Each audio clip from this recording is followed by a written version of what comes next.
ஆண்டவரும் இரட்சகருமாகிய இயேசு கிறிஸ்து இனிய நாமத்தில் உங்கள் யாவருக்கும் அன்பின் வாழ்த்துக்களை தெரிவித்துக் கொள்கிறேன். அருமையான தேவ பிள்ளைகளே, இந்த லாக்டவுன் காரணத்தினால ஃப்ரைடே பிரைஸ் ஃபெல்லோஷிப் நடத்த முடியாத சூழ்நிலை இருந்தாலும் இந்த யூடியூப் சேனல் மூலமாக எங்களை சந்திப்பதில் நான் மிகுந்த மகிழ்ச்சி அடைகிறேன். இன்றைக்கு கூட கர்த்தருடைய வார்த்தைக்கு நேராக நாம் கடந்து செல்வோம். இருக்கிற இடங்களை கண்களை மூடி நாம் ஜெபிக்கலாம். அன்பு தகப்பனே, இந்த நல்ல மாலை விளைக்காய் நன்றி சொல்கிறோம். பரிசுத்த ஆவியானவர் தாமே நீர் எங்களோடு கூட இடைபடுவீராக ஜெபிக்கிறோம். ஆண்டவரே, நீர் பேசும், நாங்கள் கேட்கிறோம். அப்பிரயோஜனமானவன் பிரயோஜனப்படுத்துகிற கர்த்தர் நீர் ஒருவர் மாத்திரப்பா. அடியனை மறைத்து நீர் வெளிப்படும்படியாக ஜெபிக்கிறோம்.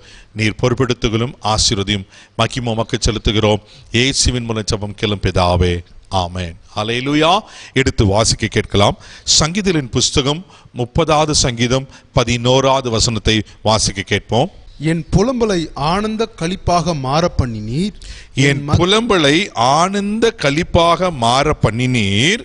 என் மகிமை அமர்ந்திராமல் உம்மை கீர்த்தனம் பண்ணும்படியாக நீர் என் இரட்டை களைந்து போட்டு மகிழ்ச்சி என்னும் கட்டினால் என்னை இடை கட்டினீர். ஹல்லேலூயா. 3 காரியங்களை அங்க தாவீது மென்ஷன் பண்றாரு. ஒன்னு என்ன சொல்றாருன்னா, என் புலம்பல ஆனந்த களிப்பா மாற்றினீர். 2வது, என் இரட்டை களைத்து போட்டீர். 3வது, மகிழ்ச்சி என கட்டினால் எனக்கு இடை கட்டினீர். ஹல்லேலூயா. அருமையான தேவ பிள்ளைகளே, இன்றைக்கு இந்த 3 காரியங்களை கர்த்தர் உங்க வாழ்க்கையில செய்ய போறார். ஹல்லேலூயா. ஒருவேளை நீங்களும் இப்படி நிறைய புலம்பி பிரதர், என் வாழ்க்கை இப்படி ஆயிடுச்சு, எனக்கு நிறைய ஃபோன் கால்ஸ் வரும். என்னுடைய டிவி ப்ரோக்ராம் மூலியமா, salvation TV IM TV channel program மூலியமா, இப்படி டிவி ப்ரோக்ராம் மூலியமா, அது மாத்திரம் இல்லாமல் அநேகர் ஃபோனில் மொபைல் நம்பரில் கூப்பிட்டு ஜெபிக்க சொல்லுவாங்க. சொல்ற ஒவ்வொரு குறிப்புகளை காரியங்களை கேட்கும்போது எத்தனை வேதனையா இருக்கும். ஒருவேளை நீங்களும் இப்படிப்பட்ட வேதனையின் மத்தியில, கஷ்டத்தின் மத்தியில, நெருக்கத்தின் மத்தியில எப்பதான் மாறும்? இன்னைக்கு இருக்கிற சூழ்நிலை, இந்த உலகத்தினுடைய சூழ்நிலை, இந்த கொரோனான்ற வைரஸ் மூலமா உலகமே புலம்பிக் கொண்டிருக்கிறது. எப்பதான் இது மாறும்? ஆமென். இன்னைக்கு சபை தலைவர்கள், சபை விசுவாசிகள் நம்ம எல்லாரும் எதிர்பார்த்திருக்கிறோம், இந்த சூழ்நிலை மாறி எப்பதான் சபைகள் திறக்கப்படும் அப்படியேப்பட்ட சூழ்நிலை. ஆமென். இன்னைக்கு ஒரு பக்கம் தேசத்துல பயங்கரமான சூழ்நிலை, அரசியல் தலைவர்களுக்கும் என்ன செய்வது தெரியாம குழம்பி கொண்டிருக்கிற சூழ்நிலை, எல்லாரும் ஏதோ ஒரு விதத்துல புலம்பி கொண்டிருக்கிறோம். ஆமென். ஆனா ஒரு குட் நியூஸ் என்னன்னா, ஒரு சந்தோஷமான செய்தி என்னன்னா, தாவீது சொல்றது போல, என் புலம்பலை ஆனந்த களிப்பாய் மாற பண்ணினீர். ஆமே. இது நிரந்தரம் கிடையாது.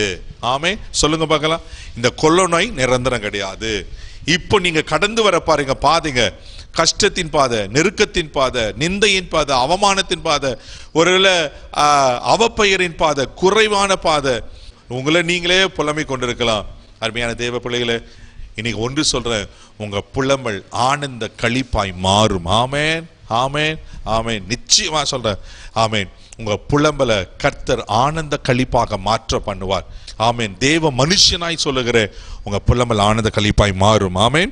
அது மாத்திரம் இல்லாம அங்க சொல்லப்பட்டிருக்கிறது என்ன சொல்றாரு அப்படின்னு சொன்னாக்கா, என் மகிமையை அமர்ந்திராமல் உம்மை கீர்த்தனம் பண்ணும்படியாக என் இரட்டை களைந்து போட்டு.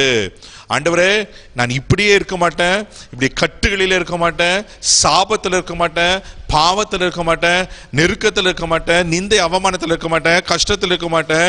இப்படிப்பட்ட கட்டுகளின் மத்தியில நான் இராமல் கர்த்தர் என்னை விடுவிப்பி நான் உம்மை கீர்த்தனை பண்ணுவேன். தாவீது இன்னொரு ஸ்டேட்மெண்ட்டை சொல்றாரு, என் புலம்பல் ஆனந்த களிப்பா மாறும். என்னை கட்டி வைத்திருக்க பாருங்க, இப்ப இருக்கிற சூழ்நிலைகள், இப்ப இருக்கிற காரியங்கள், இப்ப இருக்கிற வேதனைப்படுத்துகிற காரியங்கள், அதெல்லாவற்றையும் மாற்றி என்னை நீர் மகிமைப்படுத்துவீர்.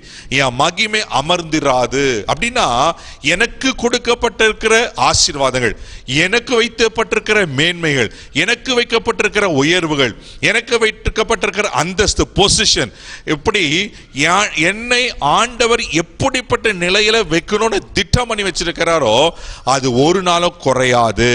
அது அமர்ந்திராமல், ஆமென், கர்த்தர் சொன்னதை நிறைவேற்றுவார். அந்த ஸ்தானத்துக்கு, அந்த மகிமைக்கு, அந்த ஆசீர்வாதத்துக்கு டெஃபினட்டா கொண்டு போவார். ஹல்லேலூயா. இதை கேட்டுக்கொண்டிருக்கிற என் அருமை சகோதரனே, சகோதரியே, உங்களோடு தான் ஆவியானவர் பேசிக் கொண்டிருக்கிறார். உங்க மகிமை ஒரு நாள் அமர்ந்திராது. உங்க உயர்வு ஒரு நாளும் கெட்டு போகாது. உங்களுக்கு வர வேண்டிய ஆசீர்வாதம், உங்களுக்கு வர வேண்டிய கனம் ஒரு நாளும் மாறி போகாது. ஆண்டவர் உயர்த்துவதற்கு உண்மையிலவராக இருக்கிறார். ஹல்லேலூயா. மூன்றாவது, மகிழ்ச்சி என்னும் கட்டினார் என்னை இடை கட்டினீர். ஹல்லேலூயா. தேவ பிள்ளைகளே, இன்னைக்கு ஆண்டவர் உங்களோடு நம்மோடு பேசி கொண்டிருக்கிறார். மகிழ்ச்சி என்ன கட்டினான். இதுவரையிலும் உங்களை கட்டியிருந்தது சாபக்கட்டு, இதுவரையிலும் உங்களை கட்டியிருந்தது பாவக்கட்டு, இதுவரையிலும் உங்களை கட்டியிருந்தது அக்கிரமத்தின் கட்டு, இதுவரையிலும் உங்களை கட்டியிருந்தது நுகத்தின் கட்டு, இதுவரையிலும் கட்டியிருந்தது பிசாசனுடைய கட்டு. இப்படி பலவிதமான கட்டுகளினால, ஒருவேளை துயரத்தினால, வேதனையினால கலங்கி புலம்பி ஒருவேளை நீங்க மகிழ்ச்சி இழந்து போய் வேதனைப்பட்டிருக்கலாம். ஆண்டவர் அதுக்கு மாறா என்ன செய்ய போறேன்னா, மகிழ்ச்சி என்ன கட்டினால் உங்களை இடை கட்ட போகிறார். எத்தனை பேர் நம்புறீங்க? விசுவாசிங்க. தேவ பிள்ளையில டெஃபினட்டா சொல்றேன், உங்கள் துக்கம் சந்தோஷமாய் மாற போகிறது. அல்லேலூயா. எவ்வளவு பெரிய காரியம் பாருங்க. ஆண்டவர் அப்படி உங்களை ஆசீர்வதிப்பதற்கு உண்மையில இருக்கிறார். அதே 30வது சங்கீதம் 1வது வசனத்தோட வாசிங்க பார்க்கலாம். கர்த்தாவே, கர்த்தாவே, என் சத்துருக்கள் என்னை மேற்கொண்டு, என் சத்துருக்கள் என்னை மேற்கொண்டு மகிழ ஒட்டாமல், மகிழ ஒட்டாமல், நீர் என்னை கைதூக்கி, நீர் என்னை கைதூக்கி எடுத்தபடியால் நான் உம்மை போற்றுவேன். அல்லேலூயா. இங்க அந்த சங்கீதத்தை ஆரம்பிக்கும் போது தாவீது சொல்றாரு, கர்த்தாவே, என் சத்துருக்கள் என்னை மேற்கொண்டு மகிழ ஒட்டாமல். அப்போ இவர் மகிழ்ச்சியை தடை பண்ணுவது யார்? சத்துருக்கள். இங்க சொல்லப்பட்டிருக்கிறது, நம்ம தாவீது பத்தி நன்கு அறிந்திருக்கிறோம். அவன் சொந்த குமாரனே சத்துருவாய் மாறினான். ஹல்லேலூயா. எப்படி இப்படி பாருங்க. அது மாத்திரம் இல்லாம அநேக சத்துருக்கள் தாவீதுக்கு இருந்ததை நாம் பார்க்கிறோம்.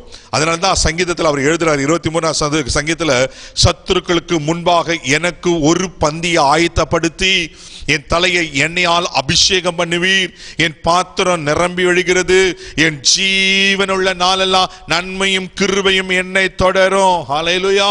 என சுற்றில சத்துருக்கள் தான் இருக்கிறாங்க. ஆனா அந்த சத்துருக்களுக்கு மத்தியில எனக்கு ஒரு பந்தியை ஆயத்தப்படுத்துவீர் என்று தாவீதுக்கு ஒரு பெரிய கான்பிடன்ஸ் இருந்துச்சு, ஒரு பெரிய நம்பிக்கை இருந்துச்சு. இதை கேட்டுக்கொண்டிருக்கிற என் அருமை சகோதரனே, சகோதரியே, உங்களை சுற்றிலும் உங்களுக்கு சத்துருக்கள் இருக்கலாம். ஏன் பிரதர், என் வீட்டாரே எனக்கு சத்துரு, உங்க வீட்டாரே உனக்கு சத்துருவா இருக்கலாம், உங்க வேலை ஸ்தலத்துல சத்துருக்கள் இருக்கலாம், நீங்க இருக்கிற தெருவுகளில் உங்களுக்கு சத்துருக்கள் இருக்கலாம், நீங்க போகிற இடங்களில் வருகிற இடங்களில் உங்களை சுற்றில சத்துருக்கள் இருக்கலாம்.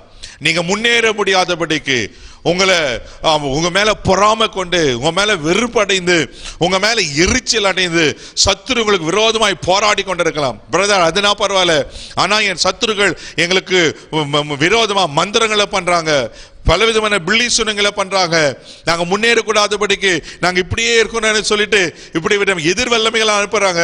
தேவ பிள்ளையே, எது எப்படி சத்துருங்களுக்கு விரோதமா போராடினாலும் தேவ மனுஷனா உங்களுக்கு சொல்றேன், வேத வசனத்தை சொல்றேன், தாவீது சொல்லுகிறது போல், கர்த்தாவே, என் சத்துருக்கள் என்னை மேற்கொண்டு மகிழ ஒட்டாமல் இருக்கிறாங்க. சத்துருக்கள் என மகிழ்ச்சியை கெடுக்கிறாங்க, சத்துருக்கள் என்ன மேற்கொள்ள நினைக்கிறாங்க, உண்மைதான். ஆனா அங்க அழகா அந்த வசனத்தை கண்டினியூ பண்றாரு, கமா நீர் என்னை கை தூக்கி எடுத்தபடினால். ஹல்லேலூயா. இதுதான் கிளைமாக்ஸ், இதுதான் குட் நியூஸ். நம்ம ஆண்டவர் எப்படிப்பட்ட ஆண்டவர் தெரியுமா? சத்துருக்களை நீ அடி வாங்கு, ஒரு நாளும் விட மாட்டார். நீ சத்துருக்களை அவமானப்படு, ஒரு நாளும் விட மாட்டார். நீ சத்துருக்கள் முன்னாடி தலை குனிஞ்சிரு, ஒரு நாளும் விட மாட்டார். சத்துரு கையில ஒப்பிடறிய ஒரு நாளும் ஒப்பு கொடுக்க மாட்டார். தேவ பிள்ளைகளே, அப்படி நம்ம பாவத்தினாலேயோ நம்ம அக்கிரமத்தினாலேயோ நம்முடைய அறியாமையினாலோ தெரிஞ்சோ தெரியாமோ சத்துருக்களை நம்ம மாட்டினாலும் ஆண்டவர் அப்படியே விட மாட்டார். அவர் சொல்றாரு, நீர் என்னை கை தூக்கி எடுத்தபடினால். இதை கேட்டுக்கொண்டிருக்கிற அன்பு சகோதரனே, சகோதரியே, இப்பவே இந்த ஃபிராக்ஷன் ஆஃப் மூமெண்ட்ல கர்த்தருடைய கரம் உங்களுக்கு நேராய் வருகிறது. கர்த்தர் உங்களை கை தூக்கி எடுக்க விரும்புகிறார். நீங்க அதே பாவத்துல, அதே அடிமைத்தனத்துல, அதே சாபத்துல, அதே புலம்பல்ல, அதே அழுகையில, அதே வேதனையில, வியாதியில இருப்பது தேவ சித்த சித்தம் இல்லை. நீங்க இப்படி இருக்குது தேவ சித்தம் இல்ல. ஓ தேவ பிள்ளைகளே, இன்றைக்கு அவருடைய ஓங்கிய புயமோ பலத்த கரமோ உங்களை தூக்கி எடுக்க ஆயத்தமா இருக்கிறது. எங்க விழுந்து போயிருக்கிறீங்க, எங்க இடத்துல விழுந்து போயிருக்கிறீங்க, எந்த இடத்துல பின்வாங்கி போயிருக்கிறீங்க. தேவ பிள்ளையே, ஒரு காலத்துல நல்லா ஜெபம் பண்ணிட்டு இருந்தேன், ஒரு காலத்துல ஆவிக்குரிய வாழ்க்கையில நல்ல பலனா இருந்தேன், ஒரு காலத்துல நல்லா ஊழியம் செய்து கொண்டிருந்தேன். ஆனா எனக்கு வந்த சோதனைகள், எனக்கு வந்த பாடுகள், எனக்கு வந்த உபத்திரங்கள், என் வாழ்க்கையில வந்த நெருக்கங்கள் என் ஆவிக்குரிய வாழ்க்கையை ஸ்பாயில் ஆச்சு பிரதர். கேட்டுக்கொண்டிருக்கிற தேவ பிள்ளையே, அப்படி உங்க வாழ்க்கையில ஆவிக்குரிய வாழ்க்கையில நீங்க தோற்று போனீங்களா? இன்றைக்கு பரிசுத்த ஆவியானவர் உங்களோடு பட்சமாய் பேசிக் கொண்டிருக்கிறார். அவர் இன்னைக்கு உங்களை மறக்கவில்லை. இன்னைக்கு அவர் உங்களை மறந்து போகிறதுக்கு அநீதியுள்ள தேவன் இல்ல. உன் ஆரம்ப கால பக்தி வைராக்கியம் அவருக்கு தெரியும். உன் ஆரம்ப காலம் அவர் மேல வைத்த அன்பு அவருக்கு தெரியும். இன்னைக்கு உன்னை கை தூக்கி எடுக்க விரும்புகிறார். அல்லேலூயா. என் வியாதியில, என் பலவீனத்துல இப்படி நான் படுத்துட்டு இருக்கிறேனே, இந்த கொள்ளை நோயில இப்படி நான் கஷ்டப்பட்டு கொண்டிருக்கிறேனே, இப்படி மருத்துவமனையில நான் வேதனைப்பட்டு கொண்டிருக்கிறேனே, கலங்கி பார்த்து கொண்டிருக்கிற தேவ பிள்ளையே, இன்னைக்கு உங்களுடைய வியாதியிலிருந்து கர்த்தர் உங்களை கை தூக்கி எடுக்க விரும்புகிறார். அல்லேலூயா. சோர்ந்து போகாதீங்க. இந்த கடன் பிரச்சனையில இப்படி நான் மூழ்கி போய் இருக்கிறேனே, அவ்வளவுதானா அப்படின்னு சொல்லிட்டு நீங்க இருக்கலாம். ஒருவேளை உலகத்தான் கடன் பிரச்சனையில தற்கொலை பண்ணி செத்து போகலாம். உலகத்தான் இப்படிப்பட்ட கொள்ளை நோய்கள் வியாதியினால தற்கொலை பண்ணி செத்து போயிடலாம். உலகத்தான் இப்படிப்பட்ட நிந்தை அவமானத்துல தற்கொலை பண்ணி செத்து போகலாம். உலகத்தானுக்கு அதுதான் முடிவு. ஆனா தேவ பிள்ளையாகிய உங்களுக்கு ஆண்டவர் கை தூக்கி எடுக்க விரும்புகிறார். ஹல்லேலூயா. அன்னைக்கு இஸ்ரவேல் ஜனங்கள் எகிப்தில அடிமைகளா இருந்தபோது, ஆமென், பயங்கரமா நெருக்கத்தின் மத்தியில ஒடுக்கப்பட்டு இருந்தபோது ஆண்டவர்களை பார்த்து அவங்க கூக்குரலை கேட்டு ஆண்டவர் என்ன செய்தார்? தன் ஜனங்களை மீட்டு எடுத்தார் அல்லவா? தேவ பிள்ளைகளே, அவர் தேவனுக்கு விரோதமாய் முறுமுறுத்த ஜனங்கள், தேவனுக்கு விரோதமான காரியங்களை செய்த ஜனங்கள், தேவனையே பகிழ்த்த ஜனங்கள், அப்படிப்பட்ட ஜனத்துக்கே கர்த்தர் அக்கறை உள்ளவராயிருப்பார். அவர்களோடு செய்த உடன்படிக்கை நிமித்தம், அவர் மேல மனமிறங்கின நிமித்தம் அந்த ஜனங்களை விடுவிப்பாரானால் அவர் நம்பியிருக்கிற உங்களை கர்த்தர் கை விட்டு விடுவாரோ? இல்லவே இல்ல. அவருடைய ஓங்கிய பயமும், வேதம் சொல்லுகிறது, தன்னுடைய ஓங்கிய பயத்தினால பலத்த கரத்தினால இஸ்ரவேல் ஜனங்களை எகிப்தின் அடிமையிலிருந்து கர்த்தர் கொண்டு வந்தார். இன்றைக்கு அந்த கரம் உங்களை தூக்கி எடுக்க விரும்புகிறது. ஹல்லேலூயா. அது சாதாரணமான கரம் அல்ல, உங்களை தாங்குகிற கரம். அது சாதாரணமான கரம் அல்ல, உள்ள கரத்துல வரைந்து வைத்திருக்கிற கரம். அது சாதாரணமான கரம் அல்ல, ஆமென், உங்களுக்கு கொடுக்கிற கரம். அது சாதாரணமான கரம் அல்ல, உங்களை தூக்கி சுமக்கிற கரம். அது சாதாரணமான கரம் அல்ல, உங்களை ஆசீர்வதிக்கிற கரம். ஹல்லேலூயா. தேவ பிள்ளையே, ஆமென். அங்க தாவீது சொல்றாரு, சத்துருக்கள் என்னை மேற்கொண்டு மகிழ விட்டாம என் மகிழ்ச்சியை கெடுத்துட்டாங்க, சத்துருக்களை மேற்கொள்றாங்க, ஆனா நீரின் கை தூக்கி எடுத்தபடியால். எத்தனை அழகா இருக்கு பாருங்களேன். ஆமென். அருமையான தேவ பிள்ளைகளே, அதனாலதான் இன்னைக்கு வரலாம் தாவீதை குறித்து நம்ம பேசுறோம். இன்னைக்கு தாவீது குறித்து பேசாத பிரசங்க யாரே இருக்க மாட்டாங்க. ஆமென். தாவீது குறித்து தியானிக்காத விசுவாசிகளே இருக்க மாட்டாங்க. வேத புஸ்தகத்துல தாவீது ஒரு நல்ல ஒரு கதாபாத்திரமா இருக்கிறார். ஏன் தெரியுமா? அவருக்குள்ள இந்த விசுவாசம், கர்த்தர் மேல இந்த நம்பிக்கை, கர்த்தர் மேல இந்த வைராக்கியம். ஹல்லேலூயா. சத்துருக்கை மகிழ்ச்சி கெடுத்தாங்க தான், உண்மைதான். ஆனா நீர் என்னை கை தூக்கி எடுத்தபடினால் நான் உம்மை போற்றுவேன். அருமையா தேவ பிள்ளைகளே, நெருக்கத்தின் மத்தியில் இருக்கீங்களா? கஷ்டத்தின் மத்தியில் இருக்கிறீங்களா? வேதனை மத்தியில் இருக்கிறீங்களா? குறைவுகள் மத்தியில் இருக்கிறீங்களா? நிந்தை அவமானத்தின் மத்தியில் இருக்கீங்களா? ஒரு பல விதமான போராட்டங்கள் மத்தியில் இருக்கிறீங்களா?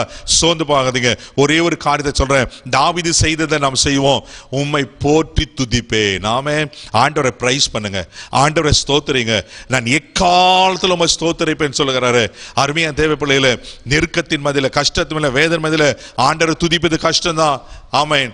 ஆனா நீங்க அப்படிப்பட்ட சூழ்நிலையில அவரை துதித்து பாருங்க. ஆமென். ஆண்டவர் ஒரு நாள் உங்களை கைவிடவே மாட்டார். அந்த துதி உங்க வாழ்க்கையில பெரிய மாற்றங்களை கொண்டு வரும். ஆமென். அப்போஸ்தலர் 16ஆம் அதிகாரத்தில் வாசிக்கிறோம், பவுலும் சீலாவும் அநேக அடிகள் அடிக்கப்பட்ட பின்பு தொழுமரத்துல கட்டப்பட்டிருக்கிறாங்க. கட்டப்பட்ட சூழ்நிலை கர்த்தரை பாடி துதித்தார்களாம். ஹல்லேலூயா. எவ்வளவு அருமையான காரியம் பாருங்க. இது முடியுமா? இது சாத்தியமா?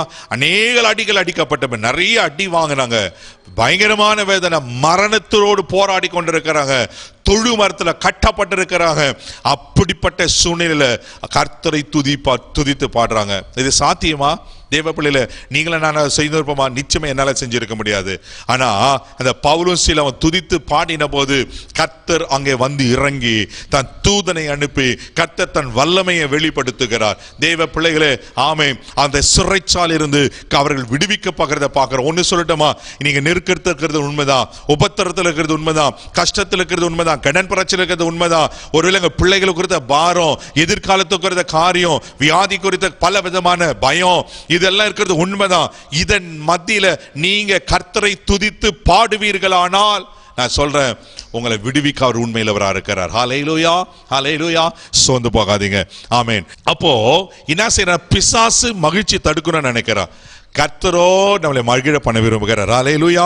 முதலாவது வசனத்தை பார்க்கிறோம், என் சத்துருக்கள் என்னை மகிழ விட்டாம தடை பண்றாங்க. ஆமென். தாவீது சொல்றாரு, என் சத்துருக்கள் என்னை மகிழ விடாம எனக்கு விரோதமா நிற்கிறாங்க. ஆனா 11வது வசனத்தை தாவீது சொல்றாரு, என் புலம்பலை நீ ஆனந்த களிப்பாய் மாற்றினீர், என் சிறையிருப்பை மாற்றினீர், அது மாத்திரம் இல்லாம மகிழ்ச்சி என்னும் கட்டினால் என்னை இடை கட்டினாரா. ஹல்லேலூயா. இதை கேட்டுக்கொண்டிருக்கிற அருமையான சகோதரனே சகோதரியே, உங்களை கர்த்தர் மகிழ்ச்சி என்னும் கட்டினால் இடை கட்ட போகிறார். ஆமே. ஒரு குட் நியூஸ் என்ன தெரியுமா? இனி வர நாட்கள் உங்க வேதனை நீங்கி நீங்க சுகமா இருக்க போறீங்க. இனி வர நாட்கள் நீங்க சந்தோஷமா இருக்க போறீங்க. பிலிப்பியர் 4:4 வாசிக்கிறோமே, கர்த்தருக்குள்ள எப்போதும் சந்தோஷமா இருங்க. ஆமே. நான் ஏற்கனவே ஒரு முறை உங்களோடு பேசுறேன்.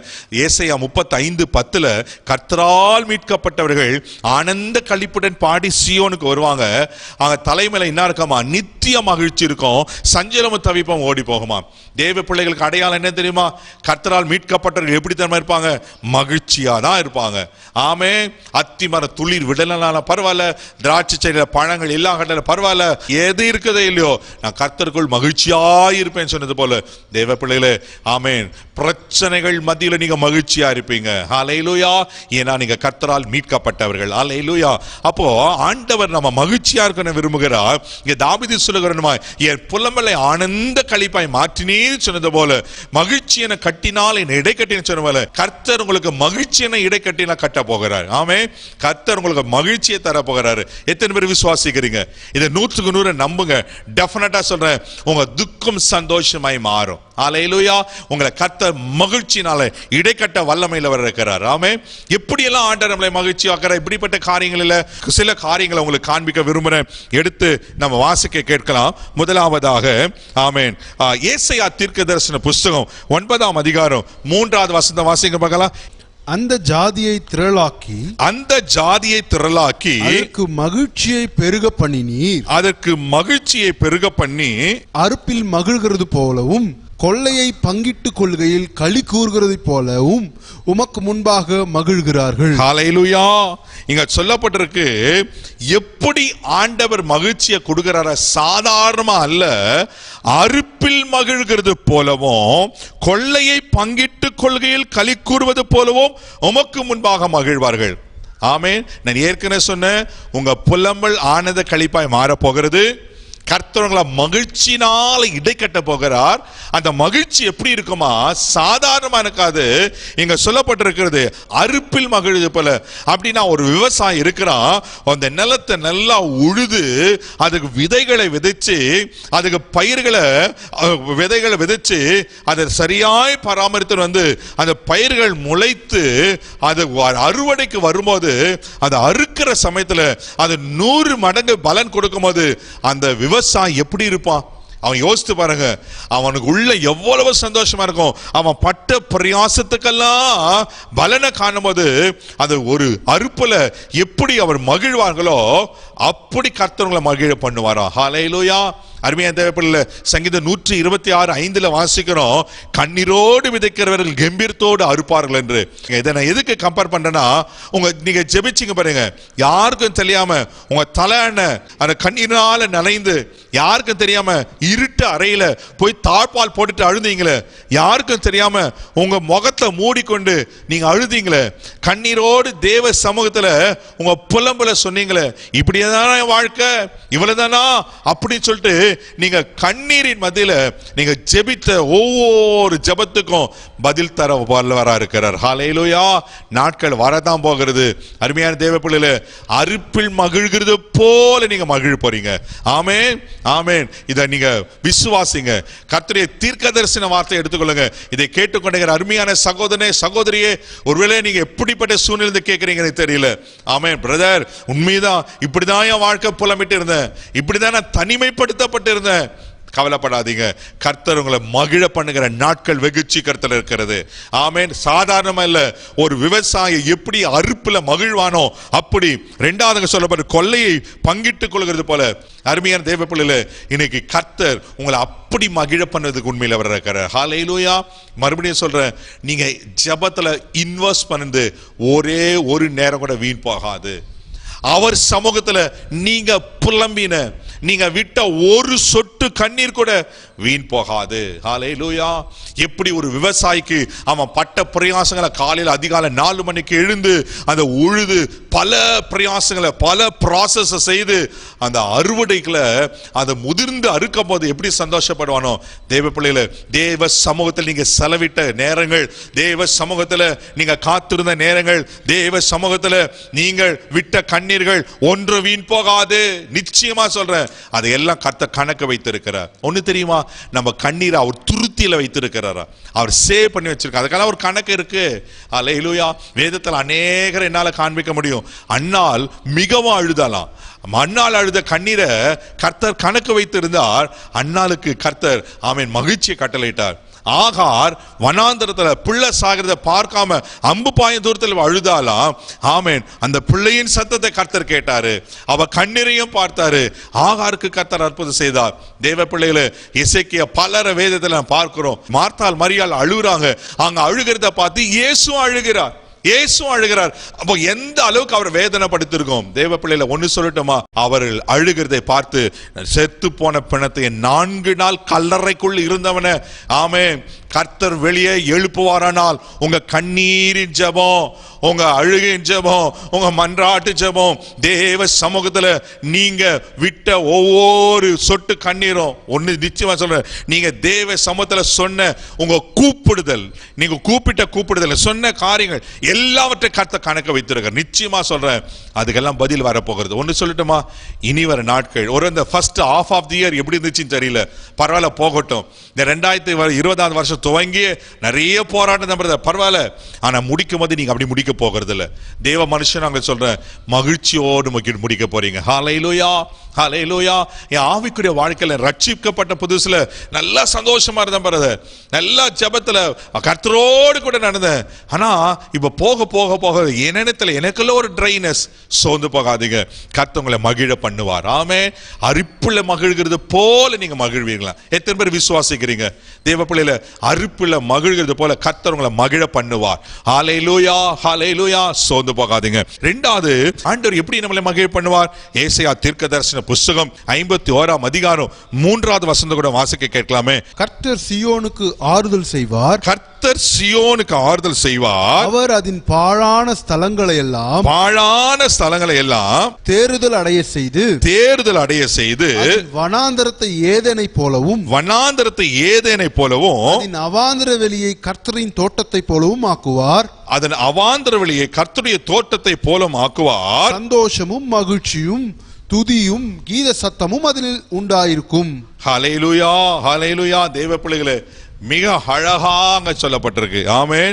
கர்த்தர் சியோனுக்கு ஆறுதல் செய்வார், அதன் பாழான ஸ்தலங்களை எல்லாம் தேறுதல் அடைய செய்து, அங்க சொல்லப்பட்டிருக்கு, அதன் வனாந்தரத்தை ஏதேனை போலவும் அவாந்தர வெளியை கர்த்தரின் தோட்டத்தை போல ஆக்குவார். சந்தோஷம் மகிழ்ச்சி அடைவார்கள். அப்படின்னா இது ரெண்டாவது, கர்த்தர் எப்படிப்பட்ட சூழ்நிலை உங்களுக்கு மகிழ்ச்சி கட்டளையிடுவார்? முதலாவது சொன்ன அறுப்புல மகிழ்ந்து போல மகிழ்வீங்க. ரெண்டாவது, உங்க வனாந்தரமான வாழ்க்கையில கர்த்தர் மகிழ்ச்சியை கட்டளையிடுவார். ஹல்லேலூயா. இப்போ இருக்கிறது இங்க வனாந்தரம் தான் பிரதர். எந்த பக்கம் திரும்பினாலும் வனாந்தரம், இந்த பக்கம் திரும்பினாலும் வனாந்தரம். வனாந்தரம்னாக்கா ஒன்றுமே இல்லாத ஒரு இடம். அப்படின்னா அது முள்கள் நிறைந்த ஒரு இடம், ஒரு விளைவிக்க முடியாத ஒரு இடமா இருக்கலாம்.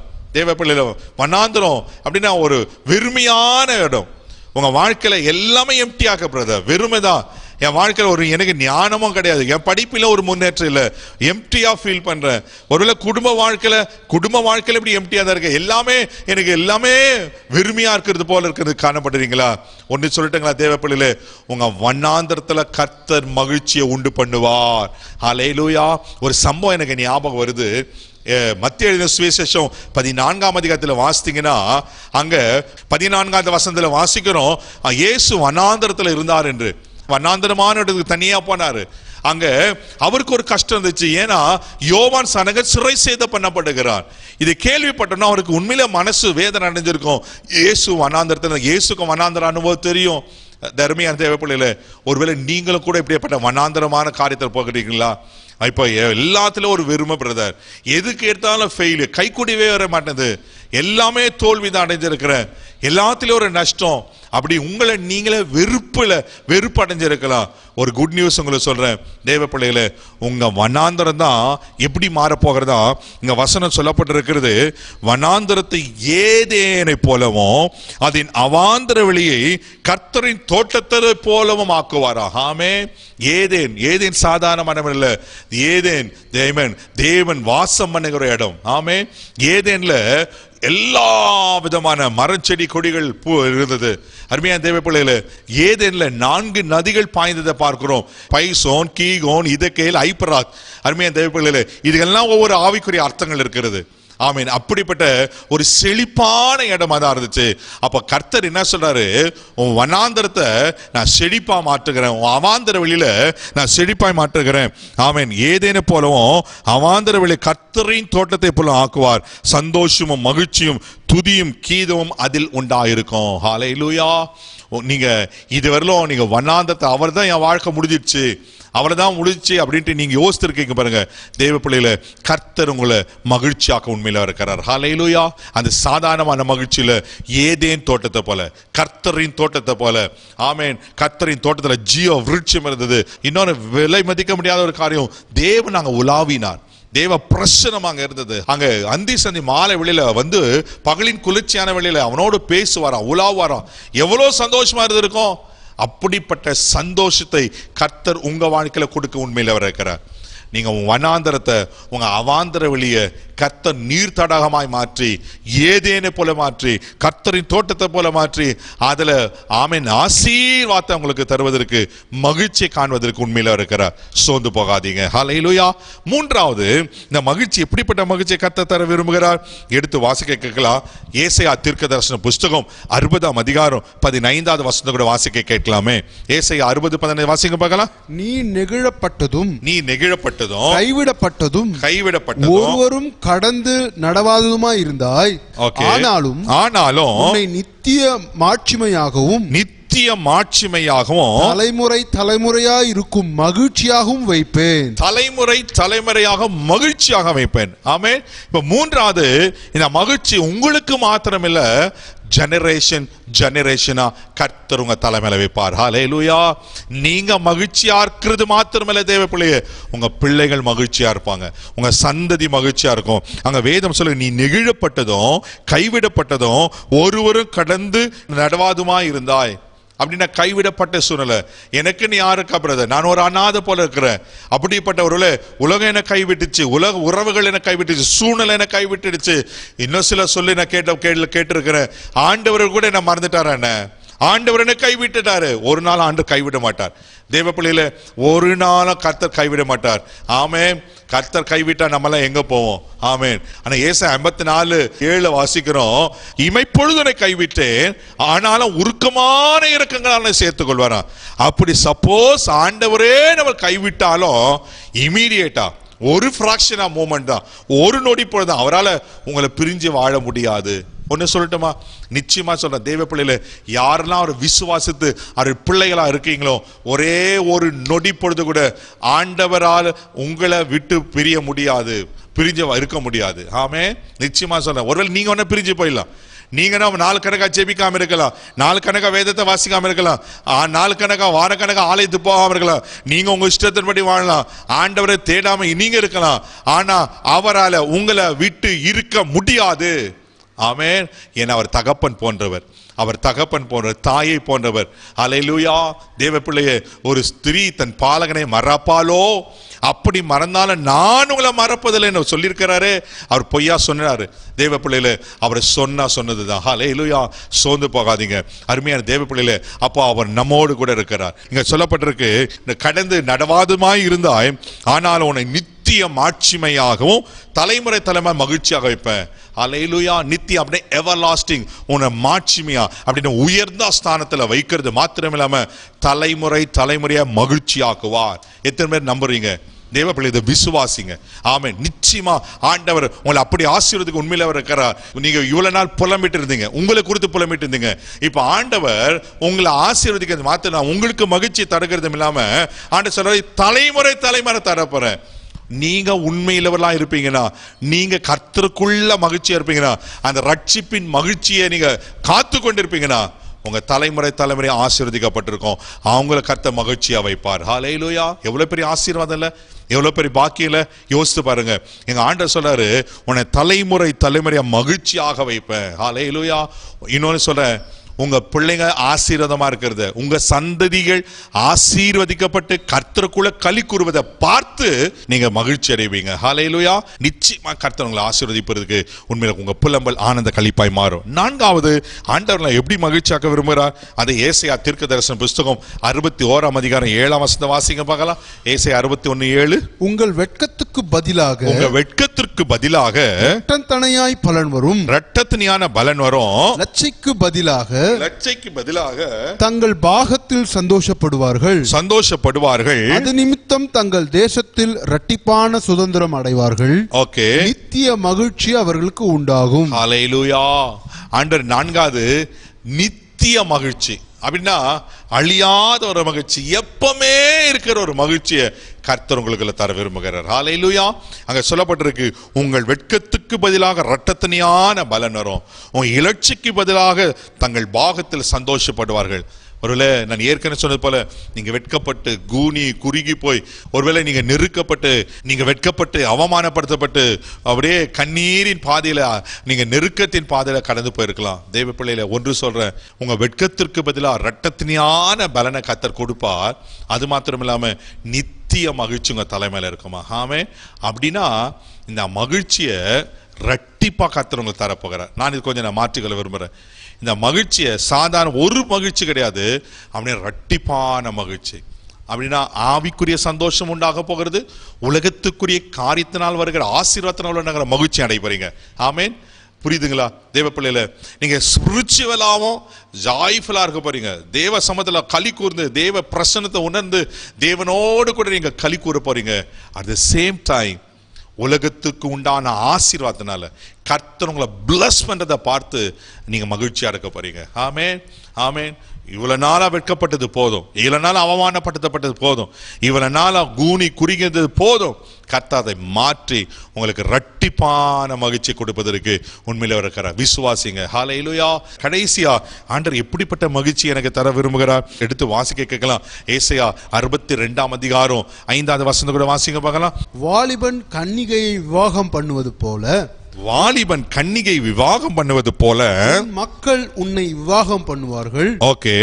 மணவாளன் மணவாட்டியின் மேல் மகிழ்ச்சியா இருப்பது போல, மணவாளன் மணவாட்டின் மேல் மகிழ்ச்சியா இருக்கிறது போல, தேவன் உன்மேல் மகிழ்ச்சியா இருப்பார். தேவன் உன்மேல் மகிழ்ச்சியா இருப்பாங்க. 5வது, ஒரு மணிமகுடமா ஒரு வெரி ப்ரிஷியஸா சொல்லப்பட்ட ஒரு காரியம், கர்த்தர் நம்மள மகிழ்ச்சியா இருக்கிறது மாத்திரம் இல்லாம ஏன் மேலேயே அவர் மகிழ்ச்சியா மாறுறாராம். ஹல்லேலூயா.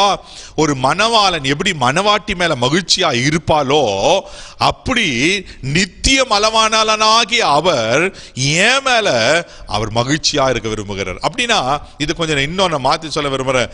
நானும் அவரும் மகிழ்ந்திருக்க போறோம். அவர் எனக்குள்ள அவர் பிரசன்னத்தை நான் உணரும் போது, அவர் பிரசன்னத்தை அனுபவிக்கும் போது, இன்னும் கொஞ்சம் மாத்தி சொல்லணும்னா அருமையா தேவைப்படல, என்னை குறித்து அவர் மகிழ்ச்சியா இருக்க போறார். நான் இப்படி யோசிக்கிறேன். ஒரு தகப்பன் தான் பிள்ளைங்க நல்ல ஆசீர்வாதமா வெல் செட்டில்டோடு நல்ல ஒரு சந்தோஷமா இருக்கிற அந்த வாழ்க்கையை பார்த்து எந்த தகப்பன புலம்புவாரா? அதை பார்த்து ரசிப்பார். என் பிள்ளைங்க எப்படி இருக்கிறாங்க, என் பிள்ளைங்க ஆசீர்வாதமா இருக்கிறாங்க, எங்க பிள்ளைங்க எப்படி நல்ல நிலையில இருக்காங்க, எப்படி சந்தோஷப்படுவாரோ. தெய்வ பிள்ளைகள், ஆண்டவர் நம்மளை ஆசீர்வதிக்கிறத பார்த்து, நாம் ஆசீர்வாதமா இருக்கிறத பார்த்து, நாம் ஆவிக்குரிய வாழ்க்கையில பலனா இருக்கிறத பார்த்து கர்த்தரே என் மேல மகிழ்ச்சியா இருக்க போகிறார். ஹல்லேலூயா, ஹல்லேலூயா. ஒன்று. இரண்டாவது, மணவாளன் மணவாட்டின் மேல் மகிழ்ச்சியா இருக்கு போல. ஆமென். ஒரு நாள் வரப்போகுது. ஆண்டவர் சீக்கிரம் வரப்போறார். மணவாளன் அவராக வரப்போறாரு. ஆமென். அவர் மணவாட்டியாகி என்னை அவர் சேர்த்து கொண்டு அவரோடு கூட நித்திய நித்திய நித்திய காலமாய் வாழ்கிற ஒரு பெரிய பாக்கியத்தை கர்த்தர் எனக்கு ஆயத்தம் பண்ணி வைத்திருக்கிறார், நமக்கு ஆயத்தம் பண்ணி வைத்திருக்கிறார். ஆமென். அதனால ஆண்டவர் சொன்னாரு, நான் போய் உங்களுக்கு வாசஸ்தல ஆயத்தம் பண்ணின பின்பு நான் வந்து மறுபடியும் உங்களை என்னிடத்தை சேர்த்துக்கொள்வேன் ஆண்டவர் சொல்றாரு. தேவ பிள்ளைகளே, அருமையா தேவ பிள்ளைகளே, அப்போ மணவாளனோடு கூட ஒரு வாழ்க்கையை கர்த்தர் வைத்திருக்கிறார். ஹல்லேலூயா, ஹல்லேலூயா. நான் மகிழ்ச்சி உலகத்தோடு முடிந்து போகிறது இல்லை. தேவ பிள்ளைகளே, பரலோகத்தின் சந்தோஷத்தை நீங்கள நான் அனுபவிக்க போகிறோம். ஆமென். ஏன் ரட்சிப்பு, ஏன் ஊழியம், ஏன் பரிசுத்தம், நான் அடிக்கடி சொல்லுகிறேன். இதெல்லாம் ஏன் அப்படின்னு சொன்னா ஒரே ஒரு ரீசன் தான், நாம் அவரை சந்திக்கணும். அவர் எனக்கு ஆயத்தம் பண்ணியிருக்கிற அந்த பரலோக ராஜ்யத்துக்குள்ள நான் பிரவேசித்து நித்திய நித்திய நித்திய காலமாய் மகிழ்ச்சியா இருக்கணும். ஹல்லேலூயா. ஒன்னு சொல்லட்டுமா, உங்க புலம்பல் ஆனந்த கலப்பா மாறி பூமிகளை உங்க மகிழ்ச்சியா வைக்கிறது மாத்திரம் இல்லாம என்றென்றைக்கும் அவரோடு கூட வாழ்ந்து, ஆமென், அவரை துதித்து பாடி புகழ்ந்து அவர் சமூகத்துல களி கூறுதல ஒரு உன்னதமான அனுபவத்தை கர்த்தர் உங்களுக்கு தர ஆயத்தம் இருக்கிறார். அதுக்குத்தான் நம்மளை ஆயத்தப்படுத்தி கொண்டிருக்கிறார். தேவ பிள்ளைகளை, இதை விட உலகத்துல வேற என்ன இருக்கு சொல்லுங்க பார்க்கலாம். இது உலகத்துல பெரிய ஆசீர்வாதம் இந்த உலகத்துல எதுவுமே கிடையாது. ஆமே தேவ பிள்ளை, இன்னைக்கு நான் மரித்தாலும் எனக்கு ஒரு நம்பிக்கை இருக்கிறது. நான் இலை பாரத ஸ்தலத்துல போய் இலை பாருவேன். கர்த்தர் எனக்கு ஆயத்தம் பண்ணியிருக்கிற அந்த பரலோக ராஜ்யத்துல 1000 வருட அரசாட்சியில கர்த்தரோடு கூட நான் இருப்பேன். ஹல்லேலூயா. அந்த நித்திய மகிழ்ச்சியை, அந்த பரலோகத்தின் மகிழ்ச்சியை, அந்த மணவாளனோடு கூட வாழ்கிற மகிழ்ச்சியை கர்த்தர் நமக்கு தருவதற்கு உண்மையில் அவர் இருக்கிறார். அதுக்கு தான் உங்களை ஆயத்தம் பண்ணி கொண்டிருக்கிறார். ஹல்லேலூயா. சோர்ந்து போகாதீங்க. கர்த்தர் உங்க புலம்பல ஆனது கழிப்பா மாற பண்ணுவார் நிச்சயமா. ஆமென். தேவ பிள்ளையில அறுப்புல மகிழ்கிறது போல நீங்க மகிழ போறீங்க. உங்க வண்ணாந்தரமான வாழ்க்கையை மாற்றி கர்த்தர் ஏதேனே போல உங்களை மாற்றி உங்களை மகிழ பண்ண போகிறார். ஹல்லேலூயா. தலைமுறை தலைமுறையாய் கர்த்தர் உங்களை மகிழ்ச்சியா வைக்க போகிறார். ஹல்லேலூயா. நான்காவதாக, இரட்டிப்பான நன்மையினால கர்த்தர் உங்களை கொடுத்து மகிழ பண்ண போகிறார். பரலோகத்துல வைத்து உங்களை மகிழ பண்ண போறார். உண்மையில வர இருக்கிறார். அப்படிப்பட்ட மகிழ்ச்சியை கர்த்தர் உங்களை தருவார். ஹல்லேலூயா. அதனால தான் தாவீது சொல்றாரு, என் புலம்பலை ஆனந்த களிப்பாய் மாற்றினீர். ஆமென். அது மாத்திரம், மகிழ்ச்சி என்ன கட்டினால், மகிழ்ச்சி என்ன கட்டினால் கட்டப்படுவீர்கள். தேவ பிள்ளையில சோர்ந்து போகாதீங்க. இப்ப இருக்கிற நிலைமை கஷ்டம்தான், நெருக்கத்தான், போராட்டம் தான், நிந்தை அவமானத்தான். பயப்படாதீங்க. தேவ மனுஷனாங்க சொல்ற நாள் ஒரு நாள் வரும், கர்த்தர் உங்களை மகிழ்ச்சி ஆக்குவார். உங்கள் துக்கம் சந்தோஷமாய் மாறும். நீங்க கர்த்தரால் மீட்கப்பட்டவர்கள். ஆனந்த களிப்புடன் பாடுவீங்க. சஞ்சலம் தவிப்போம் ஓடி போயிடும். கர்த்தவங்களை ஆசீர்வதிக்கு உண்மையில இருக்கிற கண்களை முடிய நான் ஜெபிக்கலாமா? அன்பு தகப்பனே, இந்த நல்ல வேளைக்காய் மிக நன்றி சொல்லுகிறோம். ஆண்டவரே, நித்திய மகிழ்ச்சினால, ஆண்டவரே, மகிழ்ச்சியை கட்டினால் இடை கட்டுவீர் என்று நீங்க சொன்னீங்களே அப்பா.